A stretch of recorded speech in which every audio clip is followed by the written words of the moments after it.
Eh bien écoutez, bonsoir à toutes, bonsoir à toutes et tous, à ceux qui nous rejoignent. Apparemment notre invité n'en peut déjà plus et s'exprime déjà dans le chat. Il n'attend plus que... Il est impatient que nous commencions à streamer, donc bienvenue dans ce prototype, dans Master of the Game, ce pilote de talk show autour du jeu de rôle. L'idée, c'est que pendant à peu près une heure et demie, on va discuter avec mon invité de la pratique du jeu de rôle, un peu à la manière d'un interview fleuve, dans une discussion un peu posée à la cool.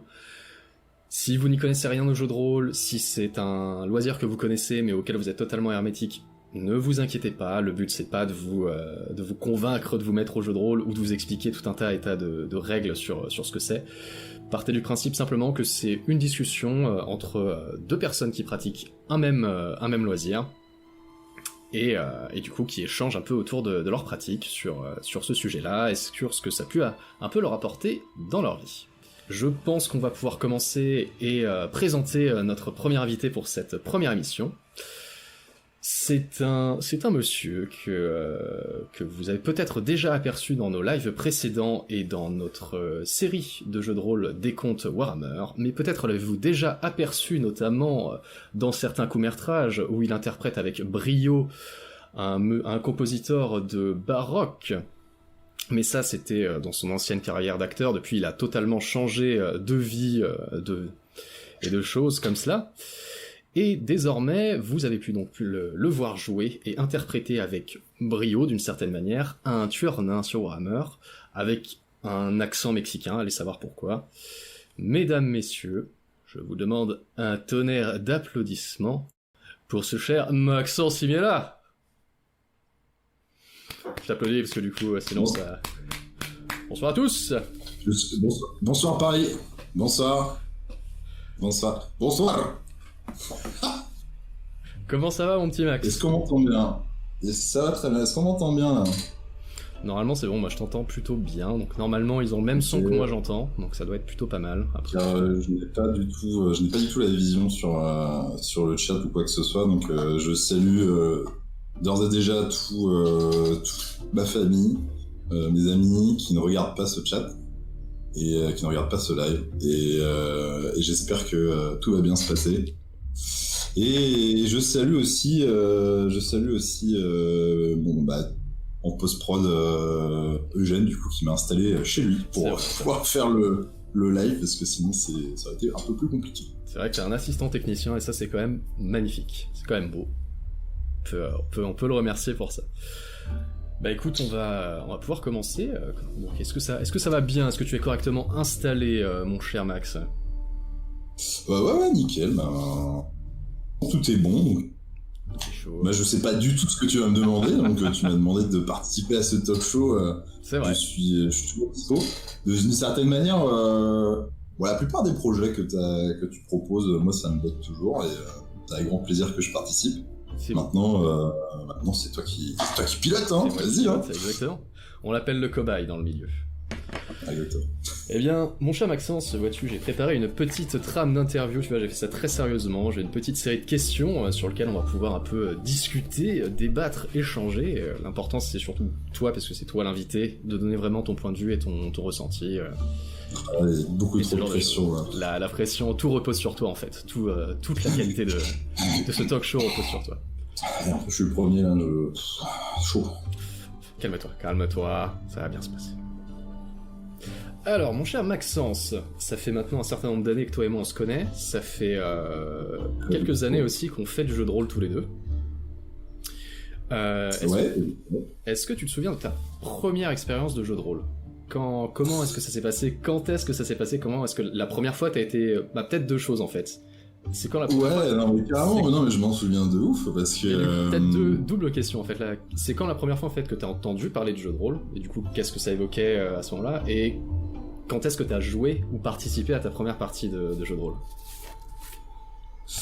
Je vais d'abord répondre à la première question parce que ça me paraît très simple d'une manière, la deuxième un peu plus dure, parce que jeu de rôle en soi, j'ai jamais entendu parler de ça, mais parce que c'est vraiment pas un univers genre que je connaissais personne en fait dans ce truc-là. Et en fait, bah ça découle de toi, parce que c'est notre rencontre aussi, quand on était jeune, quand on était au collège et que du coup tu commençais à masteriser tes premières games.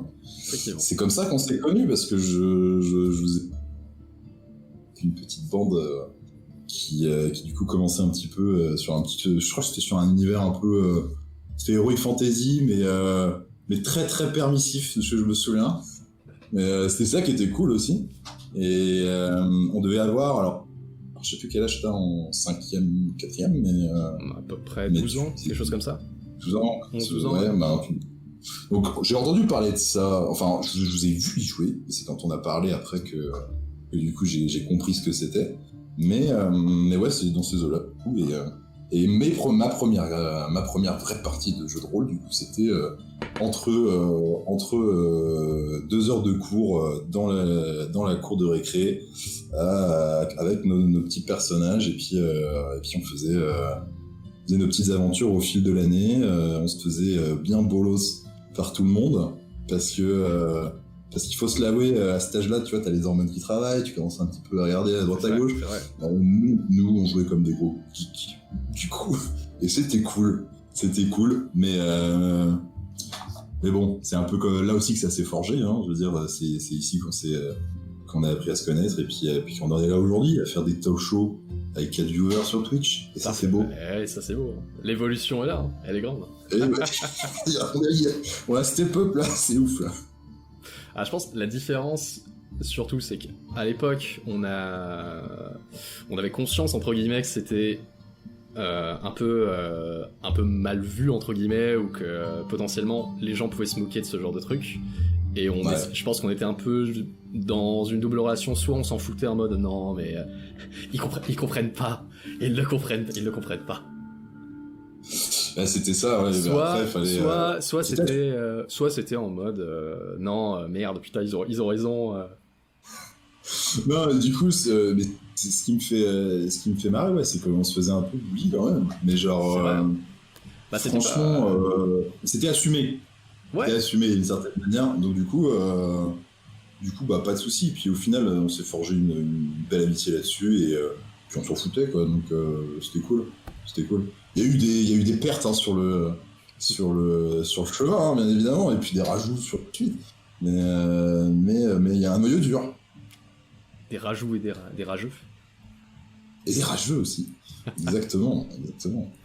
Mais non, c'était une bonne expérience. Et puis comme j'avais déjà dit, je pense que ce serait drôle un jour de remettre le nez là-dedans et de repartir sur de retrouver ces personnages et de voir un petit peu ce qu'on avait fait. Mais bon, après, je sais pas si t'as gardé du coup toutes tes notes là-dessus, mais ça me ferait bien kiffer de prendre une bonne dose de nostalgie là. Ouais, du coup, pour reprendre, nous en étions. Tu parlais du coup de ta première expérience de JDR, justement, sur le fait sur un peu le temps du midi, vraiment un peu à la zob, clairement à l'arrache, avec d'autres gens, un peu en mode bully, mais ouais, en gros, ce que je voulais dire à ce moment-là, c'était que on était encore à une époque où même pas le jeu de rôle, mais encore le côté geek même de manière globale, c'était pas trop cool. C'était encore, ça commençait à réémerger, on commençait à avoir Harry Potter était encore au cinéma, mais c'était pas encore devenu ce phénomène où les gens genre s'affichent en mode regarde, j'ai fait un tatouage Harry Potter et c'est bon. Et c'est bon. Et c'est bon, ça passe quoi. Là, c'était encore un peu en mode un peu souterrain, genre tout le monde regardait, mais les gens l'assumaient pas forcément haut et fort. Et le jeu de rôle, n'en parlons pas. Hein. Aujourd'hui, maintenant, il y a une espèce de revival depuis quelques années et les gens commencent un peu à accepter, voire même les gens qui n'en avaient jamais entendu parler. Aujourd'hui, tu leur dis jeu de rôle, ils sont pas effrayés ou ils se posent pas la question c'est quoi. Ils ont une petite idée derrière la tête de dire ah oui, c'est une espèce de jeu de société et tout ça. Alors que nous, on était rien du tout. On était des moins que rien, des vers de terre. Exactement. C'était. Mais après, c'est gentil quand même parce que bon, du jeu de rôle aujourd'hui, mes yeux en tout cas, bon, ça se démocratise, hein, c'est sûr, mais on n'y est pas encore. Hein. Et puis je pense que. Mais après, ouais, je dis ça, mais en y réfléchissant, maintenant les jeux de société te proposent pour certaines, j'ai pas les marques ou les noms des jeux en tête, mais tu peux avoir en fait accès à des jeux de rôle comme ça, donc oui, pourquoi pas, mais les gars. Et c'est vrai que quand tu vas dire à des gens qui sont pas du tout initiés, genre dans les jeux de société, genre ce genre de choses, je fais du jeu de rôle, effectivement, ça peut prêter à confusion. Genre, je te dis, je fais du jeu de rôle, le mec me voit plutôt en train de, genre, j'ai des activités un peu extra sexuelles, tout ce que tu veux, Extra conjugal, dirons-nous, exactement.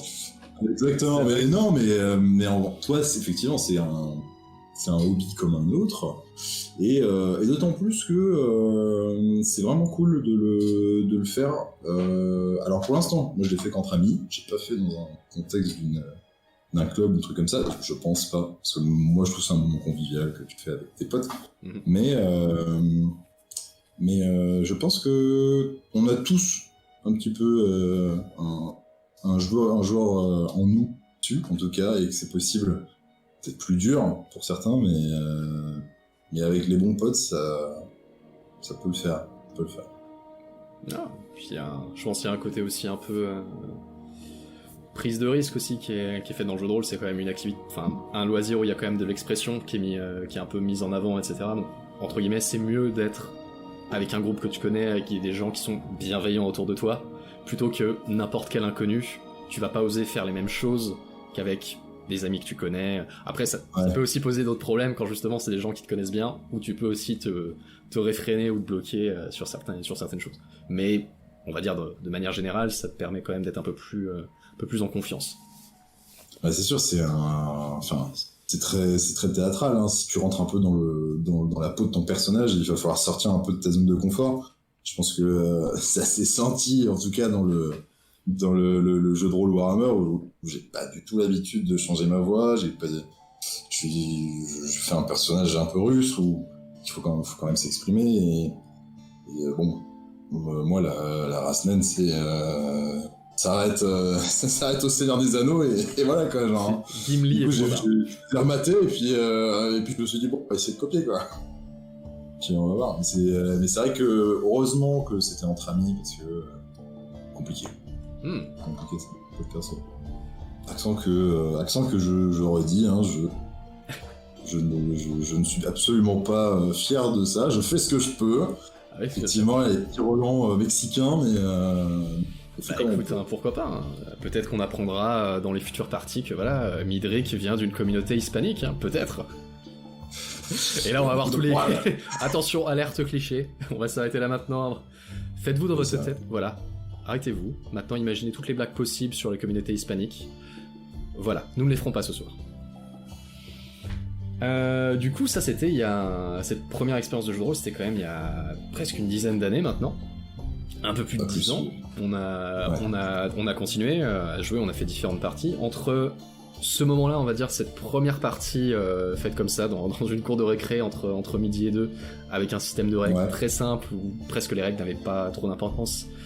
Et aujourd'hui sur Warhammer, bref, entre ce laps de temps, est-ce que la manière dont tu joues et la manière aussi dont tu appréhendais le jeu de rôle de manière générale, est-ce que ça a changé, est-ce que ça a évolué? Ouais, carrément. Déjà, ça commence dans la création du personnage. Genre, tu vas beaucoup plus. Au début, tu vas vraiment faire quelque chose de stylé, ou voilà, d'essayer de faire quelque chose que tu trouves que tu ferais pas d'habitude. Et puis au fur et à mesure, en fait, tu vas te rendre compte que les créations de personnages se tournent vraiment sur ce que tu aimes faire ressortir ou ce que tu aimes jouer. Et déjà là-dessus, j'ai pas mal évolué, je pense, parce que bon, il y a différents profils que j'ai pu comment dire, tester et jouer. Voilà, ça a testé, et puis tu t'arrives à te trouver un petit peu dans ce que tu aimes jouer, ce que tu n'aimes pas jouer. Après, pour l'instant, je suis resté un petit peu dans le même registre de personnages un peu pas solitaire, mais genre un peu bougon ou rustre, souvent rentre dedans, et j'aimerais jouer peut-être quelque chose d'un peu plus un peu plus dans le relationnel, plus frêle, quoi. Et il faudrait que j'essaye, mais c'est compliqué. Donc ça, à ce niveau-là, genre ça tend à évoluer. Maintenant, quand je compare avec ce que je faisais au tout début, ce qu'on a fait au tout début et ce qu'on fait aujourd'hui, c'est surtout en fait mes attentes dans le jeu de rôle qui ont vachement évolué. C'est un peu comme c'est comme pas une passion, mais genre c'est quand tu aimes quelque chose et que ça se passe bien, t'en veux toujours plus, tu peux essayer de tester de plus en plus de choses. Et je pense que le RP, d'une certaine manière, c'est quelque chose qui m'attire beaucoup, et plus j'en fais, plus je veux que ça se fasse, et plus, pas que ça devienne serious business non plus, mais plus il y a des RP, mieux je me sens.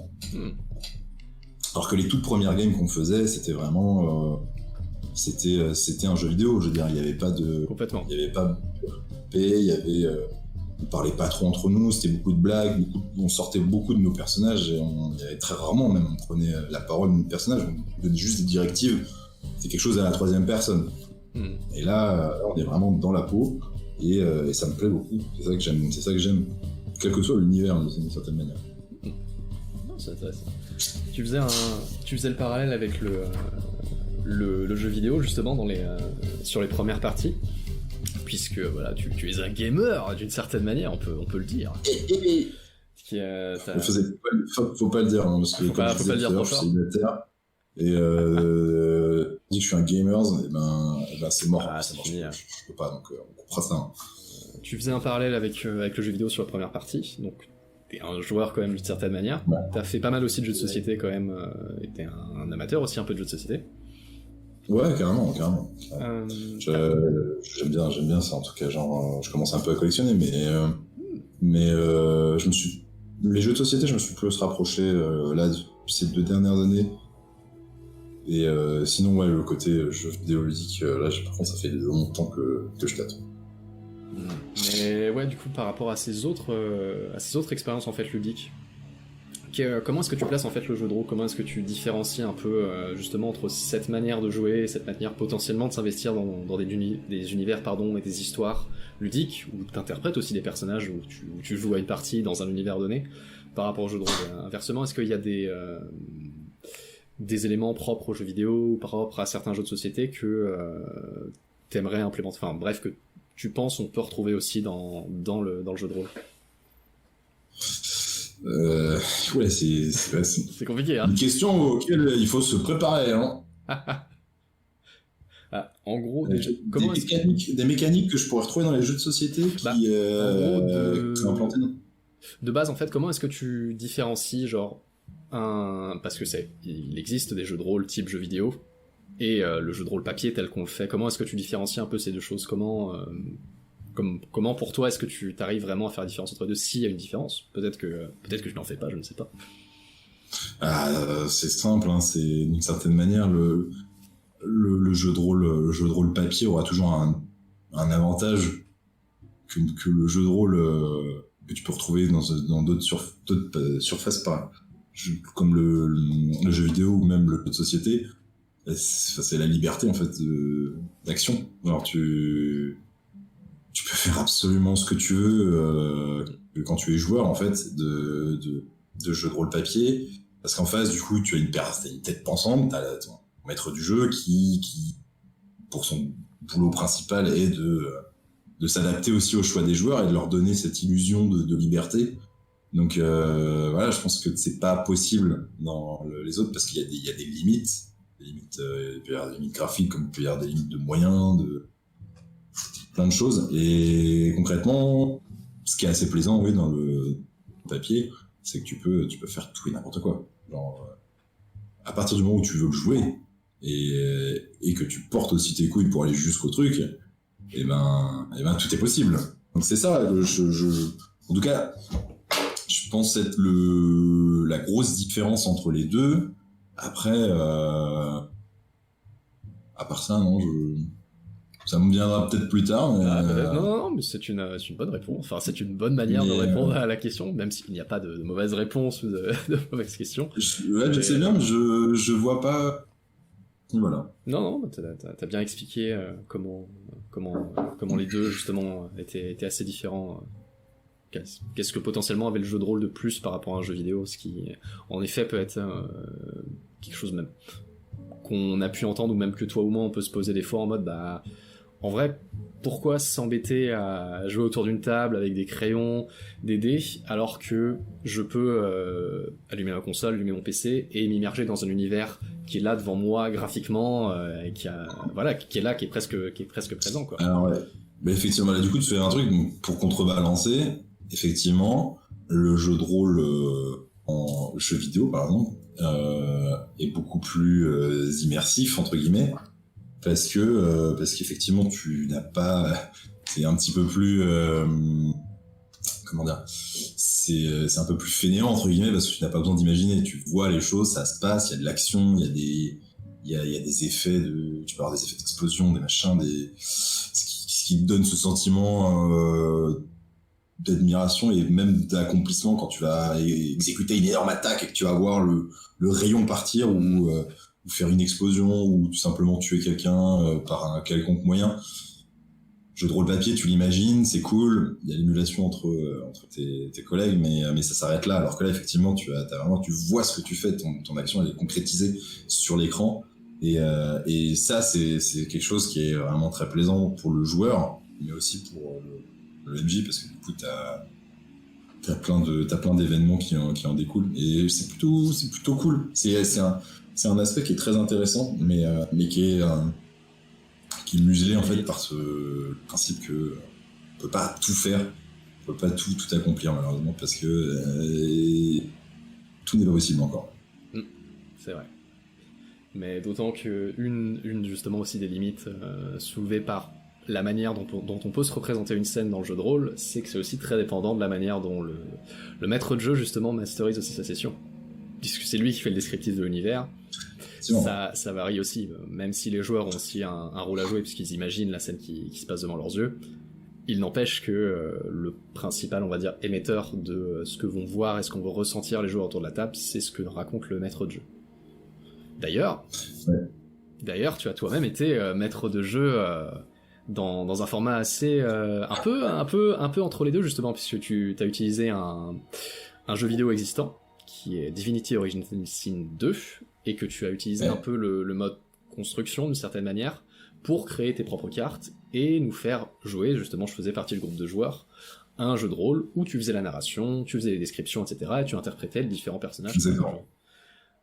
Du coup, comment, toi qui as surtout été joueur principalement, comment est-ce que tu as vécu ce passage à la masterisation ? Parce que comment s'est fait un peu non pas le transfert, mais justement le changement d'état entre devenir joueur et devenir maître de jeu, quoi. Et beaucoup de pression, déjà de flou. Beaucoup de pression parce que c'était sur quelque chose que je ne maîtrisais pas complètement. Et j'avais regardé beaucoup de vidéos, genre, puis même me familiariser avec l'outil, tout ça. Donc effectivement, c'est une fonction du jeu qui permet de prendre des cartes préfaites et de les remplir de props, d'objets, et de façonner un petit peu aussi les bâtiments pour créer du coup l'environnement où les joueurs vont évoluer.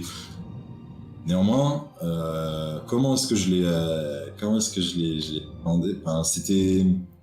C'était beaucoup de préparation parce que je dirais même le double entre guillemets, parce que il faut créer du coup le script, il faut créer du coup la trame, le fil rouge qui va guider du coup les joueurs vers l'objectif que je veux qu'ils atteignent.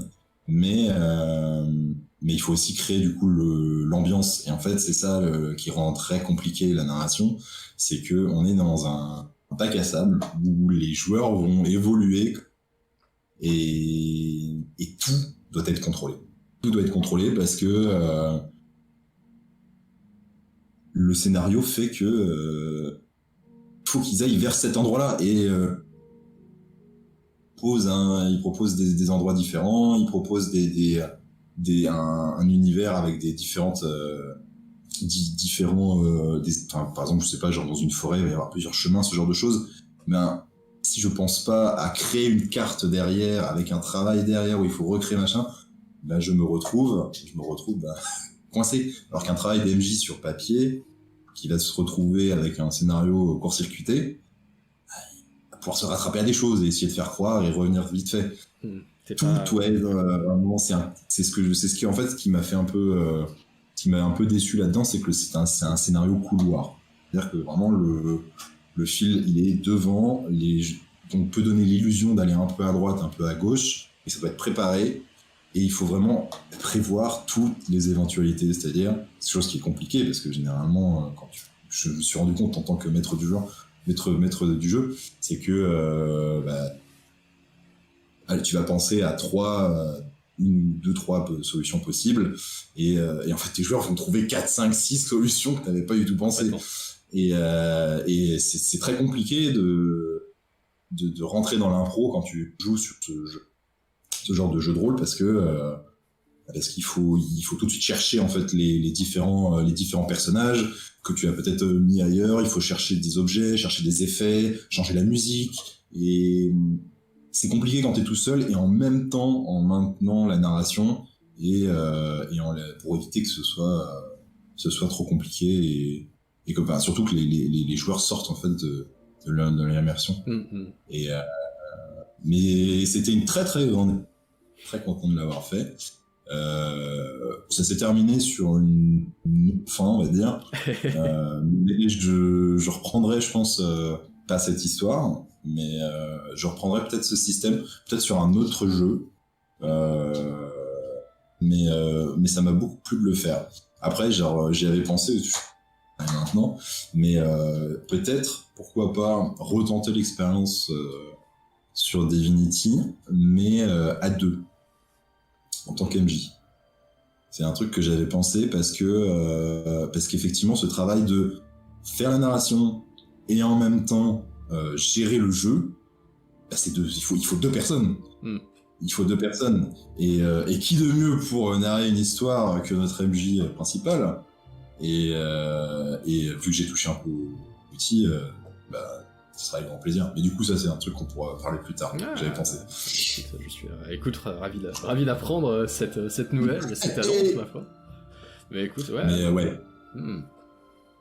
Tout ça pour dire que le passage, je le conseille à n'importe quelle personne qui est joueur, en tout cas en jeu de rôle depuis longtemps, et qui a envie de se lancer là-dedans. Alors, ça demande pas mal de temps de préparation. Et pas hésiter à regarder, même investir, ne serait-ce que dans un bouquin, chose que je n'ai pas faite, parce que du coup, ça a pêché un petit peu, parce que plein de conseils et trames pour écrire son histoire, je pense que c'est pas du luxe, mais il y a une réelle excitation, et c'est vraiment très très cool. Ok.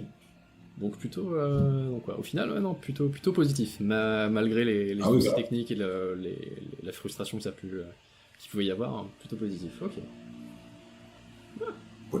Plutôt positif parce que ça permet aussi en tant que joueur d'améliorer aussi ton jeu, et d'une certaine manière, après c'était aussi un défi, mais c'est vrai que je me suis pas lancé. J'ai toujours dit que je ferais de la masterisation, mais pour moi, dans l'idée, c'était sur papier. Chose que je pense ça passerait beaucoup mieux, mais clairement, c'était aussi un défi, et ça s'est pas trop mal passé. Donc non, c'est cool, et je le referai parce que j'aime bien aussi faire un petit peu pas comme les autres, et ce support-là, ça m'a beaucoup plu. Je trouve ça très original. D'autant que ça donne une vraie plus-value aussi, puisque là du coup on a un support physique avec les graphismes et le système de jeu vidéo qui ajoute quelque chose en plus auquel se raccrocher que du jeu de rôle papier classique, quoi. Carrément. Est-ce que on a du coup maintenant on a fait 2 scénarios qu'on a filmés pour des comptoirs à meurtre. Est-ce que la manière de jouer, justement, le fait en fait d'être dans un cadre un peu filmé, des missions avec des caméras, avec un micro qui est sur place, est-ce que ça a un peu modifié ta manière de jouer ou de t'investir justement lors de ces parties, qui peut-être auraient été différentes justement si on avait fait cette partie sans caméra, sans rien, vraiment simplement les gars, on se réunit, on fait notre partie de jeu de rôle et point barre, quoi. On ne fait pas de rediffusion, il n'y a pas un concept d'émission derrière. Oui, complètement. Complètement, parce que il y a une... tu sais que de toute manière, même si c'est pas, il n'y aura pas grand monde, il y aura quand même des gens, pardon, et t'as quand même envie de donner une bonne image du jeu. Et c'est vraiment que du positif de faire ça, parce que d'une certaine manière, ça laisse une trace, ça nous fait rire.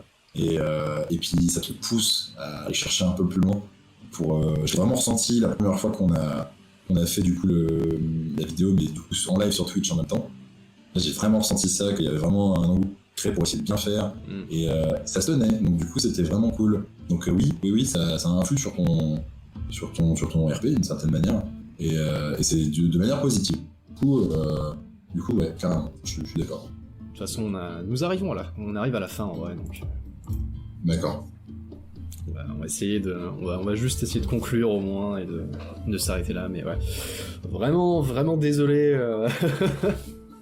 Gros plantage technique, vraiment. Autant la dernière fois qu'on a livé, à part les soucis d'enregistrement de son, parce qu'on n'avait pas fait les vérifications, mais autant sur tout ce qui était connexion, etc., visiblement ça marchait impec. Autant là, c'est la meule, ça plante dans tous les sens. Vraiment désolé pour toi qui participe à ce pilote et qui est un peu dans la tourmente. Ouais, je suis deg parce que du coup, mon super talk show où je suis moi l'invité est complètement foiré. Du coup, je demande à être réinvité avec quelqu'un d'autre là. C'est vrai qu'on pourrait avoir 2 invités. Je pense que ça pourrait tout à fait se faire. Écoute, l'idée n'est pas tombée dans l'oreille d'un sourd. Nous verrons si nous refaisons ça. Après, on aura la rediff, dans tous les cas, qui sera présente, qui sera faite sur YouTube, et là, normalement, il n'y a pas de souci de stream, étant donné que l'enregistrement est fait à côté, dans un autre coin, donc là-dessus, on aura une version un peu plus finale. Mais encore désolé si jamais il y a des gens encore qui arrivent à suivre, qui se sont acharnés à essayer de suivre ce live, malgré les chutes, les freezes, et le fait que ça ne fonctionne pas, ça ne fonctionne plus, c'est la mort. Mais écoute, du coup, je pense qu'on va pouvoir s'arrêter là, mon cher.